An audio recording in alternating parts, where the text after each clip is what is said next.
Welcome to the celebration of the life of Elizabeth Bancroft. Elizabeth Ann Weber was born on March 10, 1924, to Stanley and Edith Weber of Buell, Idaho. Stanley was a farmer by trade and also worked in a lumber yard. Edith was from Pennsylvania and got a job offer teaching in Buell, where she met Stanley in the early 1920s.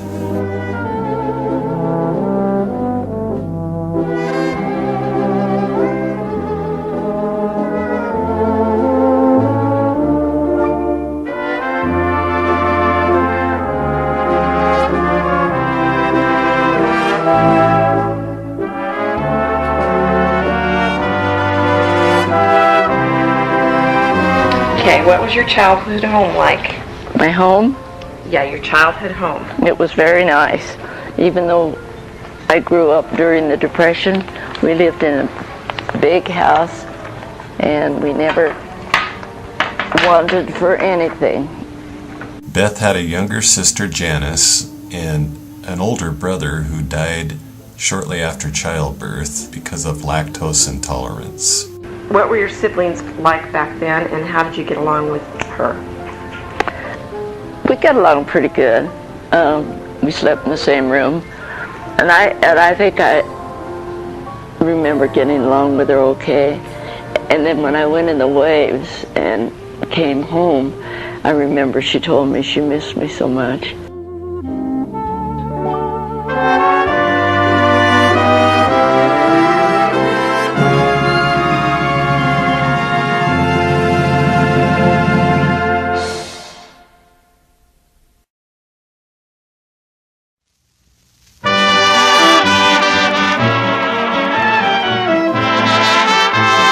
Was your parents' relationship a strong one?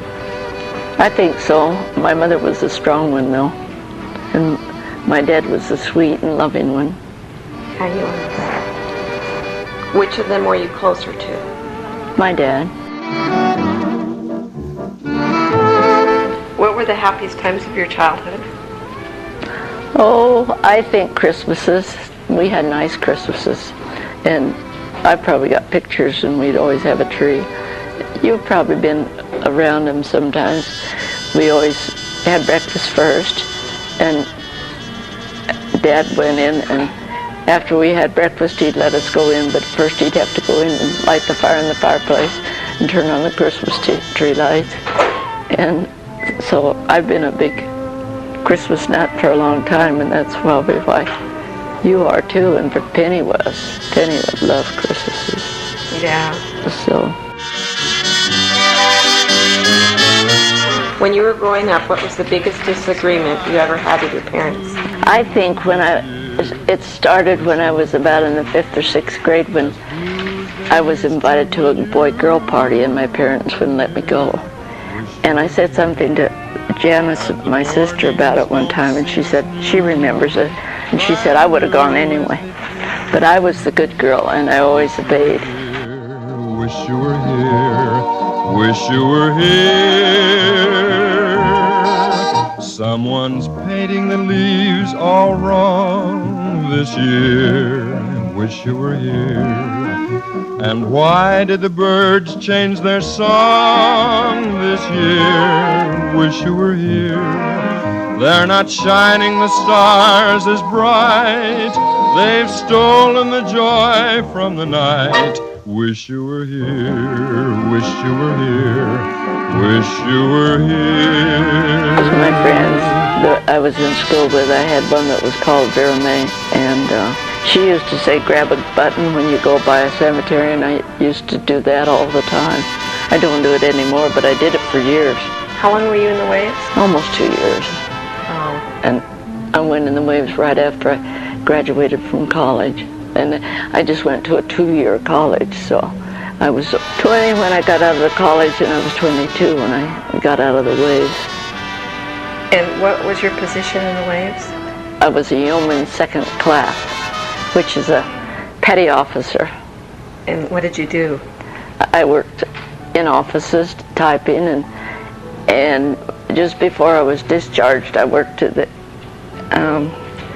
aide to the commander's office, and the aide to the commander was the aide to the commander on the base. And I remember when I answered the phone, I'd say, "Aide to the commander's office, Yeoman Weber speaking, sir."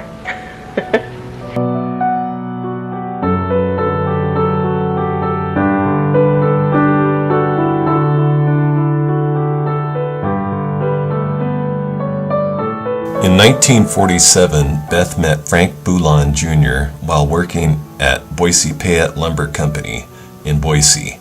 They soon got married. They had 3 children. Penny, who was born in 1948 and died in 1999 from melanoma. Francie, who was born in 1951 and lives with her husband, Ed Cervantes, in Chino Hills, California.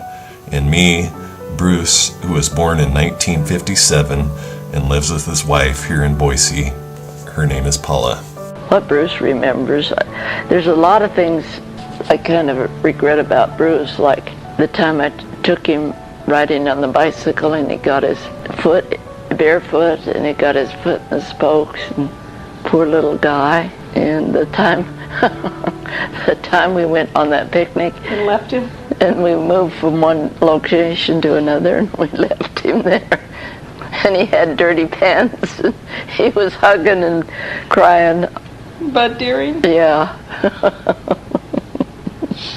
He said, "Did you forget something?"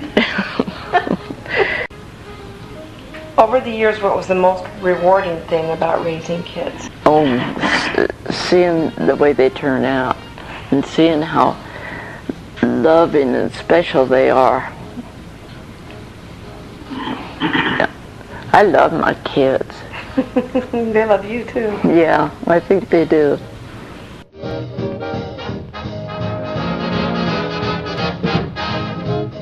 On April 26, 1969, Beth married her best friend and soulmate, Stephen R. Bancroft. This union brought 2 more children to the mix. Lynn Mastis, who lives currently in Meridian with her husband Carl, and Mark, who lives in San Diego with his wife Bev. By this time, all the kids had left the nest except myself. And looking back at this, I can honestly say it was the single most best thing that could have happened to me. I'm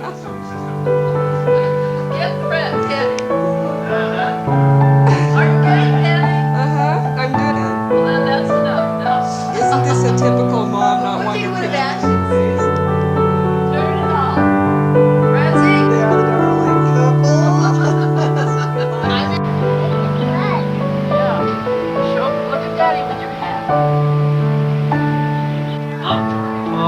Oh, I see you. You're kind of funny like that.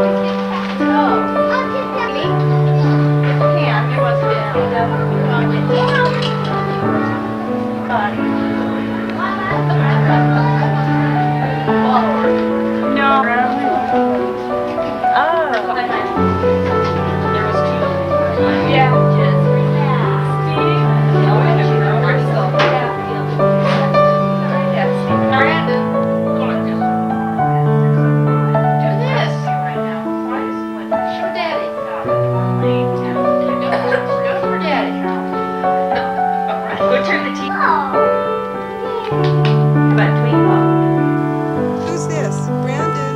Who's this? Brandon. Who is that?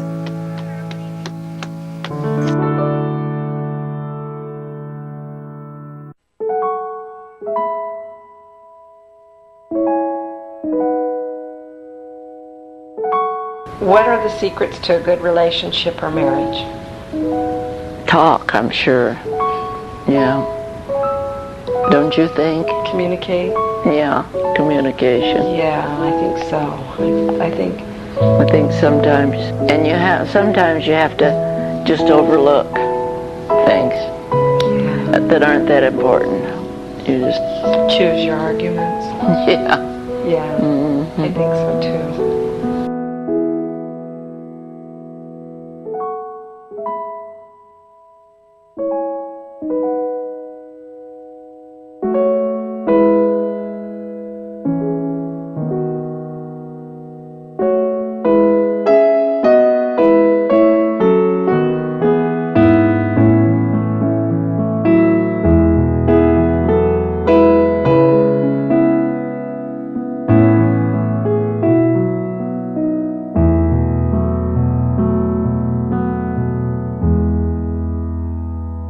Mom made friends with everybody she met. Her smile was infectious. The family would like to take this moment to thank all of her friends that she has made over the past 80 years, and also the wonderful staff at the Veterans Nursing Home who came to love her like we all have. When Mom came home periodically from the VA, she was always anxious to get back. I often wondered why she was this way. After spending time there, I realized all the people that lived there and worked there loved her just like family. It became clear to me why she wanted to get back. The family would like to thank all the staff at the VA and all the residents there who came to know Mom and love her just like her own family, and we really appreciate it. It really made things easy for us. May God bless.